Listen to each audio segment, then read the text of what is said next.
Alright, hi, this is Sean the Filmslayer, and here with a discussion with Rotoshane for The Boy Next Door. Yes. Wow. We went to see The Boy Next Door today. So what do you think of the movie, Shane? Oh, it was great. Great realistic portrayal of anyone with a neighbor could identify with. Yeah, totally. Yeah, this movie sucked. Yeah, a little bit. Oh my god. So yeah, believe the hype. This movie is really stupid, and I was actually gonna give it a shot when I walked into the movie. The stupid characters, the horrid writing, the mediocre direction, the blandness of it all. Like, yep, cliche. Seen this before. Yep. You have watched this movie before, by the way. If you've seen any, if you saw No Good Deed, you saw. If you've seen like any home invasion / kidnapping / creepy stalker / any sort of that kind of movie, you've seen this movie because it just follows the tropes. Every cliche. It's like they had a list of the cliches of these movies and we're like, oh, check. Yep, we got check, it. Check. Creepy guy, check. Like scared. False jump scare, check. Oh yeah, they got it all. So this movie was infuriating, actually. It's like the writers were either utterly stupid or they thought their audience was stupid. And either way, that pisses me off. Yeah, I guess we should just talk about we should get the into moments it. that really upset us. As I said, everything's just pretty bad all around. There isn't really much good to say about the technical aspects of the film. By technical standards, it's not really good. There's no standout cinematography or anything. It's really generic thriller shots. It's by the books. Yes. I would say this movie is by the books. Here's just the little thing. The thing about this movie, like the little things, just really upset me. Right. The fact that she refuses to call the police throughout the movie. Right. Which we don't want to get into spoilers too much. Yeah. But let's just mention a couple things though, even near the beginning, where she probably should have thought of getting a restraining order at least. Well, like the whole thing. Here, I'll just. This is kind of a mild spoiler, but you see it in the trailer. So, the fact he has something on her, and he blackmails her essentially, and thinks that he's got her, covered, and he can do all these creepy things because he knows that she won't, be able to go to anything because then he'll give out this thing he has. But the problem is there was enough before that. She should have called the cops already. She could have made it a certain way where she didn't have to do what she did in the movie. She did a lot of stupid things on her own, kind of didn't want to involve authorities for some reason. If she would have just gone to the police, it would have worked out all right for her. I have this theory that, well, her husband is a cheating husband, and so they're almost getting a divorce at the beginning of the movie. And I think I was always like, I bet she's like just trying to keep that power role she has over her husband. Like, oh, I've never cheated on you. Okay, let's bring this up. There's a scene the next scene, after she has sex with Discount James Franco, as I call him, he's from Pretty Little Liars. I don't remember the actor's name. But anyway, who cares? He sucks.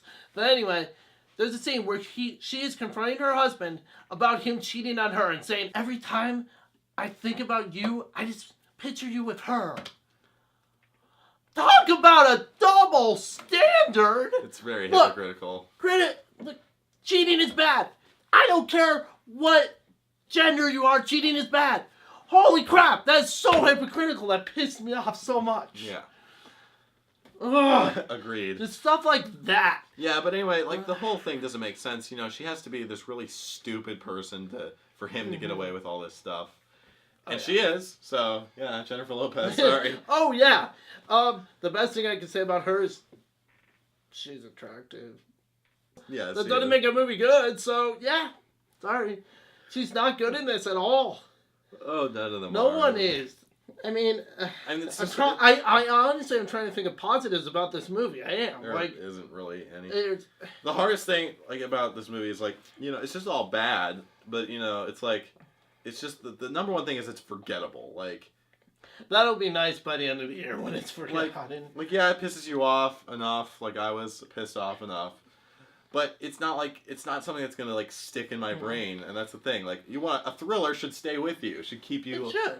Yeah. Let's think of some good recent thrillers. Prisoners, Gone Girl. Those have stuck with me since I saw them. They freaked me out. They were suspenseful. I was, really engaged in the movie while I watched those. I didn't give a crap what happened in this movie. No. I didn't care what the outcome would be at all. I didn't care about any of the characters. I was like, okay, if they died, I actually wanted them all to die. Me too. I kind of did. I kind of would have just preferred if everyone just died because they were all stupid characters. Yeah. I didn't care about them at all, and that's the problem. When you don't care about your characters, you're not invested in the story. Mm-hmm. So then, therefore, I'm just like judging the movie purely on technical standards, and there's nothing there either. So you don't have personal investment. I don't have artistic or technical prowess to enjoy. So what am I going to like about this movie? Nothing. And there's like a couple like nitpicks I had too, which there were got some to me. Things that got like, under my skin. His dad gets Jennifer Lopez's son, like a computer, and like just the dialogue from that scene. Just I was laughing. Go ahead. Because it's like he's like, Dad, you got me a gaming tower with an Arctic cooler. I'm like, how could you tell what kind of cooler it had? Looking at the outside. Well, I've built PCs. I have my own personal gaming computer that is custom built. You can't see what cooler it is from just looking at the case for 2 seconds. Also, the dad literally just looks at him and says, yeah, triple processor. Doesn't exist. What the hell is a triple processor? That is not lingo that is used. And it's just that laziness on the part of the writers, just like to lend a little more credibility to the story. I just imagine the writers were sitting there like, oh, well, the audience is dumb. We don't care. It doesn't matter. I don't even know if there are writers. This might just be one person, but... Okay, it might be one person. But that person was sitting there then thinking, oh, the audience will get just dumb. I just want to see who wrote this. As you talk, let me figure out who wrote this. Okay, yeah, he's going to figure this out. But it's like, dude, it doesn't matter who your audience is. Try. Just because, if you have respect for your audience, you'll make a good movie. If you don't have respect for your audience, you'll make The Boy Next Door. I think the writing was the worst thing. Like, let's see, a couple of the other things. Okay, there's this scene where early in the movie you find out that her son, Kevin, he has allergies, like, he's allergic to bee stings and stuff. So he has an EpiPen.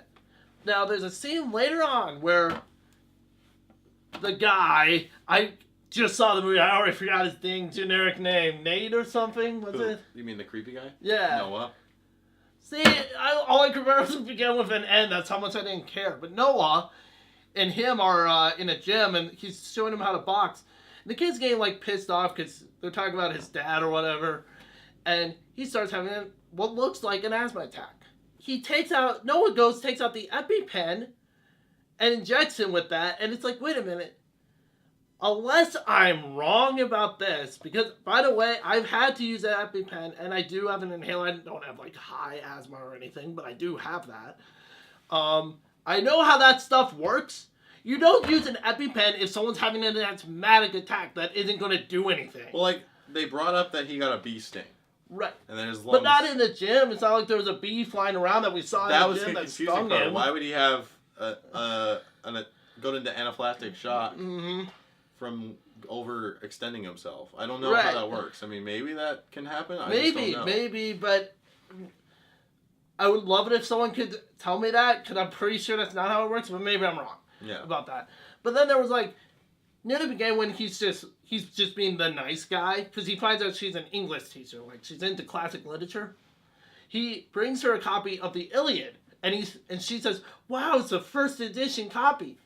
Oh, how'd you get that first edition copy? From the BC era. I don't even know, I don't remember the year, but I